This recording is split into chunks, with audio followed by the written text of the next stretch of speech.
Now it is time for more on UATV English. You asked hard questions, we answer in easy terms. And now the question of the week, voiced by the user with a huge number of unrelated characters. So I call him just the user.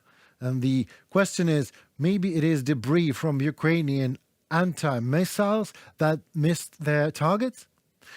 First of all, let us assume that it was some kind of Russian bot that is trying to mislead users. Nevertheless, I will answer the question because this lovely little Russian propaganda is spread by Russian mass media, politicians and diplomats too often these days.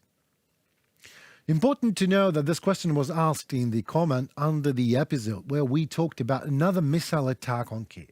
Firstly, all the blah blah blah about Ukrainian debris hurting Ukrainians is usual Russian way to shift the responsibility from itself.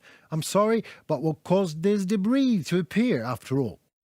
Until February 24th, until Russian criminal aggression against Ukraine, not a single fragment of a missile debris ever fell in Kiev. And no one in their sound mind would launch a missile over their own city. You may not know it, but Ukrainians know it way too well. Even the launch of anti-aircraft missile is an explosion itself. As some Russian missiles fly at supersonic speeds, so to intercept them, an anti-aircraft missile must fly even faster. So just imagine the sound wave of the launch. Or better come over to Ukraine and listen to it. Secondly, during the recent shelling of Kiev, the Russians used S-400 missiles. Yes, the ballistic ones, which are quite inaccurate. So put it mildly. And if they are not down, no one knows where they actually would hit and explode, not even the Russians. On their propaganda channels, they will, of course, talk about the damaged imaginary NATO base in the middle of Kiev forest or in the middle of the capital center avenue or whatever. There is an old joke about a great Chinese warrior who always hit the very bullseye of the target. Always. No misses, no mistakes, right to the center of any target, at any distance. When he was old and ready to pass away, his apprentices asked him how he achieved such a level of mastership, and the great master answered, easily.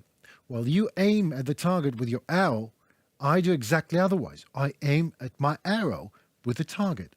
I simply draw a target around the place my arrow has hit. This is exactly what Russians do, you see. Simply assign any target they want to any random place their missile hits. They fire the missile and where it hits, boom, a NATO secret base emerges. This time a secret NATO base was hiding under a kindergarten in the center of Kiev. They don't care where to shoot.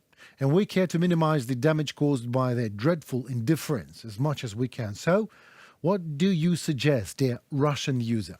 Sit and wait until one of the Russian missiles hits a hydroelectrical plant or a nuclear power plant, so there will be millions of deaths. But so we then can divert all the doubts and prove it was not caused by our Ukrainian missile debris? What's the point? Even in that case, all the guilt will be put on us Ukrainians. Listen to your beloved Russian media, Russian user. According to them, Ukrainians blew the Kakhovka Dam. And so in the case of tragedy on the NPP Zaporozhye nuclear power plant, Ukrainians will be guilty just as well, according to first Russian channels. So hell no, Russian users. We hold ourselves accountable for what we do, defending ourselves from your missile, and that your Russian missile is the cause. And any debris is consequences and the root cause. And no way otherwise, as it obviously is in Russia. That was all, folks. It was me, Henry Keane, doing my best to break the hard truth in easy terms for you. Now, weekly wrap-up tonight.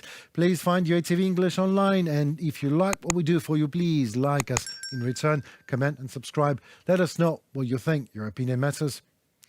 Oh, and don't hesitate to ask us a question. Next time in a weekly episode, I'll do my very best to answer it. Please stay safe and tune for more on UATV English. See you very soon.